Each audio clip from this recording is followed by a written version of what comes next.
For nearly 2 centuries, a single invisible line has divided the living world in two pieces.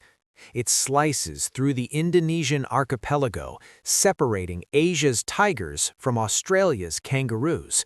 This is the Wallace Line, a deep ocean trench that no ice age ever managed to drain or bridge. Even when glaciers locked up the world's water and sea levels plummeted 120 meters, this remained sea. The channel between Bali and Lombok is only 20 miles wide, but it is a deep, churning abyss. For millions of years, it stood as the ultimate barrier. No terrestrial mammal could cross it. Scientists were certain only one species had the technology to cross this blue void: us. We believed Homo sapiens arrived here 50,000 years ago, building the first boats in history. It was a neat story. Primitive ancestors walked on land, modern humans sailed the seas. But beneath the green canopy of Flores Island, the Earth was hiding a different truth. In the So'a Basin, excavators brushed away volcanic tuff to reveal sharp edges of stone. Artifacts, tools, chipped with intent and buried in layers of rocks solidified ages ago. When the radiometric dating results came back, the numbers seemed like a laboratory error. The tools were not 50,000 years old. They were over 1 million years old. The implication was staggering. Someone had crossed the Wallace Line 1 million years before us. There were no land bridges here. No accidental drifting could establish a colony this large. This required a vessel. It required a plan. It required a language to coordinate the crew. Yet the bones found nearby did not belong to a giant-brained modern human captain. They belonged to a creature standing just over 3 feet tall with a brain the size of a chimp's. Scientists call them Homo floresiensis. The world calls them the Hobbits. For decades, we dismissed them as an evolutionary oddity, a failed experiment stuck on an island. But the tools in the So'a Basin tell a story of triumph, not failure. How did a primitive species master the ocean when they weren't even supposed to have speech? Did Homo erectus build rafts? Did they navigate by the stars long before we named them? The ocean current here rips at 15 knots. To cross it is to gamble with death itself. This was not a drift, this was a migration, and it rewrites the entire timeline of human cognition. To understand the scale of this feat, we must look at the water itself. The Indonesian through-flow acts like a conveyor belt, flushing water from the Pacific. Any passive log or vegetation raft would be swept out into the endless Indian Ocean. To land on Flores required paddling against a current moving equal to a river in flood. For years, skeptics argued for the tsunami hypothesis, a freak accident of nature. They claimed a pregnant female clung to debris and washed ashore by sheer luck. But the archaeological record at Mata Menge destroys the luck theory completely. We don't find just a few tools, we find layers of occupation spanning thousands of years. A viable population requires at least 20 individuals to avoid genetic collapse. This means a fleet, a coordinated group crossing the horizon together. And they did this with brains barely larger than a grapefruit. This challenges the cerebral Rubicon, the idea that big brains equal complex behavior. At Mata Menge, we found stone artifacts alongside the bones of stegodon and crocodiles. These tiny humans were hunting giant beasts, butchering them with precision tools. They weren't stranded castaways waiting to die. They were masters of their new world. But if they could sail and hunt giants, why did they shrink to the size of children? The island rule states that isolated species shrink to survive limited resources, but usually the brain shrinks with the body. Here, the processing power remained. Scans of the Hobbit skull reveal an enlarged frontal lobe, the seat of planning. They traded raw power for efficiency, keeping the software while downsizing the hardware. This rewrites the definition of intelligence. Size does not matter. Architecture does. We used to think language was the spark that allowed us to conquer the planet, but could these silent sailors have communicated without words as we know them? To find the origin of these phantom sailors, we must look west to the island of Java. Here, Homo erectus walked tall. But new bone analysis suggests a twist in the family tree. The wrist bones of the Hobbit do not look like Homo erectus. They look much more primitive. They resemble apes that lived in Africa millions of years ago, long before humans migrated. This implies a ghost lineage, a species that left Africa unseen and crossed the world. On Flores, reality warped.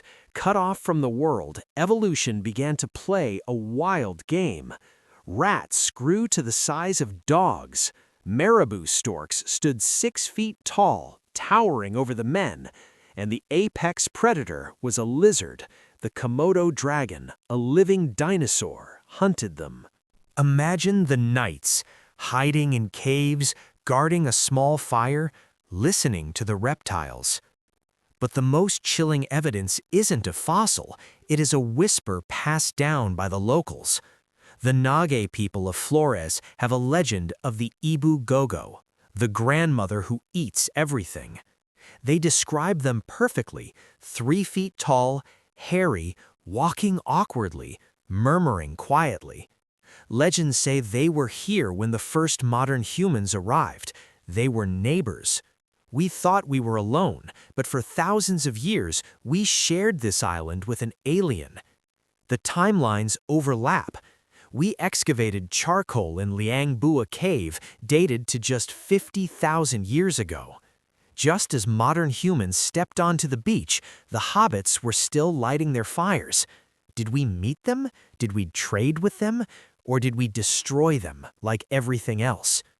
The Ebu Gogo legend ends in fire. The villagers drove the hairy people into a cave and burned it. Is this myth, or is it a cultural memory of a genocide that wiped out our last cousin? Deep in the Liangbua Cave, under meters of silt, the answer lies waiting in the dark. We underestimate the cognitive load of this journey. It wasn't a mistake. To lash bamboo requires knots. Knots require abstract thought and memory. If they had knots, did they have symbols? Did they have a concept of tomorrow? This completely destroys the stupid caveman trope we have clung to for ages.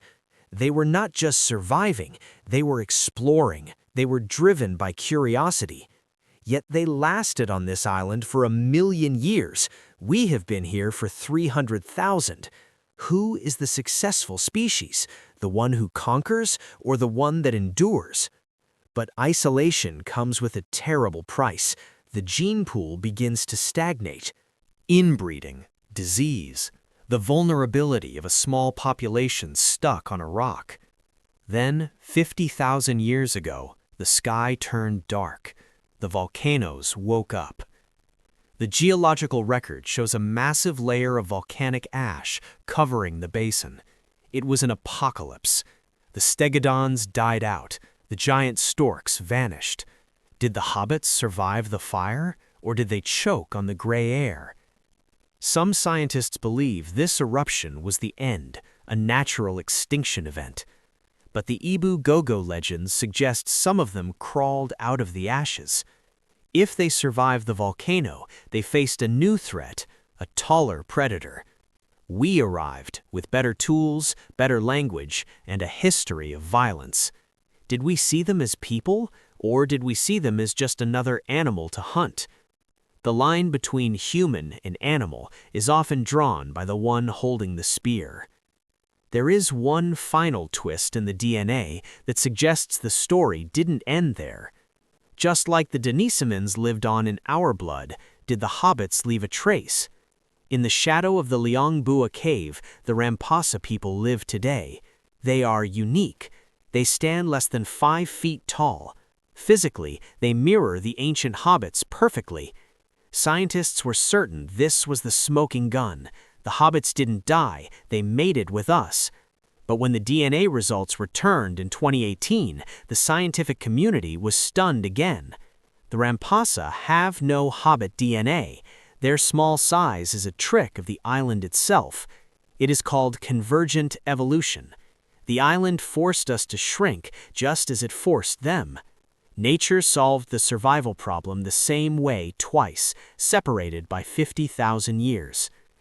But the mystery doesn't end on Flores. North, across the sea, lies the island of Luzon. In Callao Cave, we found bones that defied classification. Curved toes, tiny teeth. We named them Homo luzonensis, another tiny ghost species, another impossible crossing. They butchered rhinos 700,000 years ago. They lived there until 50,000 years ago. This changes the map. The ocean was not a barrier, it was a highway for different humans. We are not looking at a single freak accident, we are looking at a maritime civilization. We carry Neanderthal DNA, we carry Denisovan DNA. But what about the island ghosts? Geneticists have found super archaic ghost DNA in modern populations of Oceania. Approximately 8% of their genome comes from a species we have never identified physically.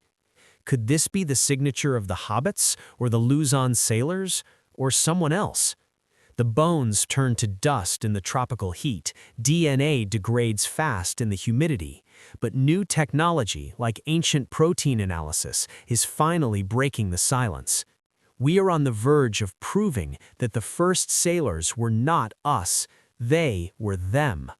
The history of exploration is 1,000,000 years older than we dared to imagine. The waters of Indonesia hide more than just bones, they hide our arrogance. We spent centuries believing we were the chosen ones, the only masters of nature. But a 3-foot-tall sailor proved that the human spirit predates us. They looked at the horizon and didn't see a wall, they saw a destination. If they crossed the Wallace Line without maps, what other lines did they cross? Did they reach Australia? Did they see the Americas? The depths are silent. History is written by the survivors, but the stones speak for the vanished. Every time we dig, the timeline breaks. Every scan reveals a new ghost. We are standing on a mountain of forgotten ancestors waiting to be found. This is just the beginning. The world is older and stranger than you think. Here at Ancient Scan, we don't accept the textbook as the final word. We hunt for the anomalies, the out-of-place artifacts, the lost chapters. If you believe the past deserves to be uncovered, you are in the right place. Hit that subscribe button, turn on the bell, join the excavation. Tell me in the comments, do you think the Ebu Gogo were real or just a myth? I'm reading every theory. Let's solve this mystery together. Until the next discovery, keep scanning the horizon. This is Ancient Scan.